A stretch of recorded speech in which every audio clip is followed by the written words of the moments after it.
Are we seeing weakened gold price sentiment? We'll get Peter Hugg's thoughts on Pete's sake.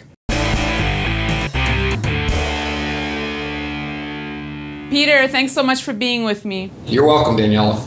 So Peter, before we get to gold, did you enjoy the debate last night? Yeah, I thought it was interesting. I thought Obama caught up to some extent with his to Romney based on the first debate. I think it's a pretty even race right now, and I think it could go either way. It could definitely go either way, Peter. Looking at gold again now, is it me or has gold price sentiment weakened since the last time we spoke last week and it has triggered momentum selling? Again, I mean, I think the last time we spoke, gold was up in the 1780 range, and if my memory serves me right, silver was, I think, in the mid 34 range. I suggested when we spoke the last time that the paradigm of psychology when the unemployment rates came out at 7.8% would trigger some selling as people now perceive that the economy is strengthening and that the Federal Reserve wouldn't be as aggressive on the easing cycle, and they would end that easing cycle quicker than 2015. I think I suggested at that time that I'm looking for silver possibly to test 32.50, which it did yesterday. And the first support of gold I thought would be come into play would be in the 1720s, which I also believe happened yesterday. Yes, Peter, you did say that we could see a test level of 1720 for gold and 32 for silver. That's exactly what we saw yesterday on Tuesday, so congrats on that call. Looking again at some of that key data coming out of the U.S. that could be affecting gold, I'm looking at the October U.S. consumer confidence, which was higher than expected at 83.1. That's the highest level since 2007.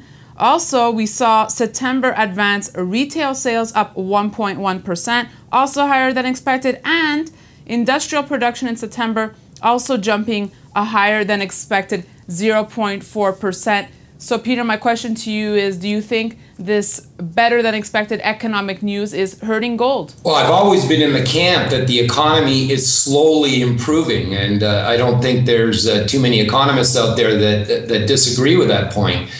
I don't consider these numbers something to go out and throw a party over. And, I certainly think the Federal Reserve is going to continue its monetary easing at least through 2014. They may cut it off 3 or 4 months earlier than they anticipated.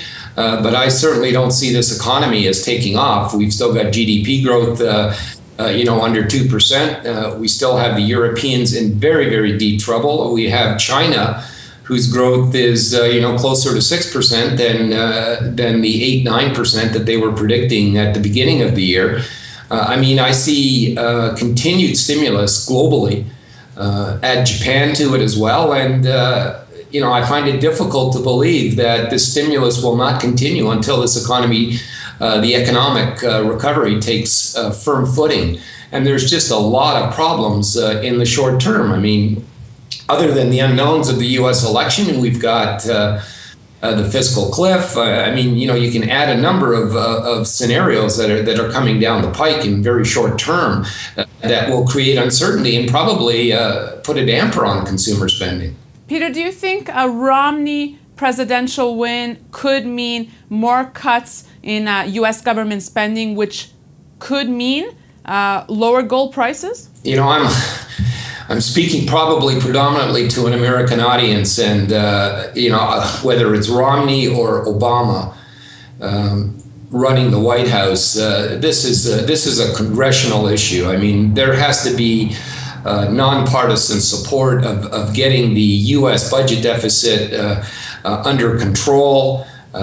I believe firmly that no matter who is going to gain the White House, that the fiscal cliff, at least to some extent, is going to be extended for at least 6, maybe 9 months. If we don't get bipartisan support in the U.S. Congress, it doesn't matter who's president. I think the budget deficits will continue to increase, and the U.S. dollar will continue to weaken over the medium to longer term, which I think is positive for the metals. So, Peter, we're at the tail end of QEs, and hyperinflation should be landing on the scene any moment. And as one analyst that we both know well put it, Shouldn't gold be gobbled up right now? You know, I think the professionals out there are buying gold. I mean, if you look at the increase in the stocks at the CFTC, on the futures exchanges, if you look at the increase on the ETF balances, the pros are out there buying. As far as the retail public goes, you know, they got burnt last year when gold hit 1925 and then corrected down to 1550. They were very reluctant to buy at 1550. And it's the same in the stock market. I mean, there's very little retail participation in the stock market, and the stock market's up 130% from the lows of 2008. The retail investor will come in probably again at the wrong time, well into this rally. If you do not have gold in this portfolio, I continue to suggest that an allocation of 10% is necessary, and readjust that allocation. If the prices drop, you buy more. If the prices go up, you unload some. Peter, I'd have to agree with you on that one. I'm also looking at the recent CFTC data, which shows gold traders' net long positions reached a 14-month high. Also important to note, gold-backed ETF holdings reaching another record last week, Peter. So I think some people might be looking at the fact that China and India demand is lower. But I do know that the World Gold Council has put in place some measures to help stimulate gold purchases in India. They're now offering a 7% reduction on gold coins. They're doing this in conjunction with India Post and other financial institutions. I know you were in Asia recently. Have you heard any reports emerging from China and India? Well, yes. I mean, you know, India imposed certain rules at the beginning of this year, end of last year, that has made it less attractive for residents to buy gold in India.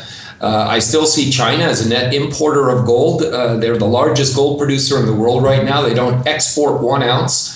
I think the stimulus that is occurring globally right now is going to create continual demand for precious metals, and central banks have also changed their habits. Since 2009, they've been net buyers of gold, and I think that will continue. Okay, Peter, but China's August gold imports from Hong Kong did fall 29% to 54 tons in July. Yeah, but they're still importing. That's my point. They're the largest producer of gold, and it's all being used internally and bought by the central banks of the Central Bank of China, and they're still importing gold.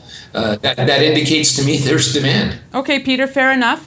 Let's talk euro quickly. I know you were a bit surprised by the euro strengthening. Yeah, I thought the euro would hit some resistance at 130.50, where it was yesterday. I think the fact that Moody's didn't downgrade Spain to junk status, and it doesn't look like Spain is going to ask for assistance, psychologically supported the euro. I am not in the camp of being bullish the euro. I think these issues in Europe are going to get worse, and one way or another, Spain is going to be asking for help. Maybe not directly, but it's going to come.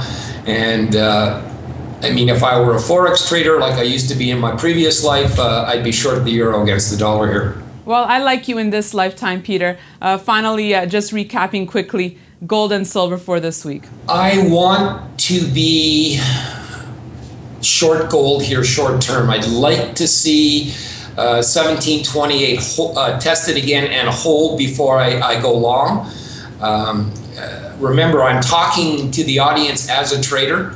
At 17 in the 1720s yesterday was the time to cover your position. 3250 was the time to cover your silver position. At these levels right here, you may get some more short covering.